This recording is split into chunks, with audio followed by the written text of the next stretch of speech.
उसे ठुकरा रहे हो। उसके लिए हमेशा पहले तुम रहे हो, यहाँ तक कि वो खुद भी नहीं। तुम्हें सच में लगता है कि मुझे भूल जाओ कहने से वो सब भूल जाएगी? तुम बस एक मतलबी इंसान हो और मैं चाहता हूँ वो तुम्हारे बारे में भूल जाए क्योंकि उसे खुश रहने का हक है।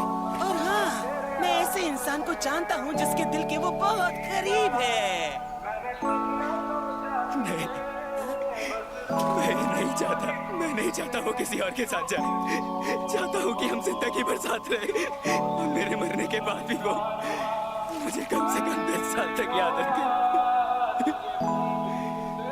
ओह, मैं समझा। माफ करना,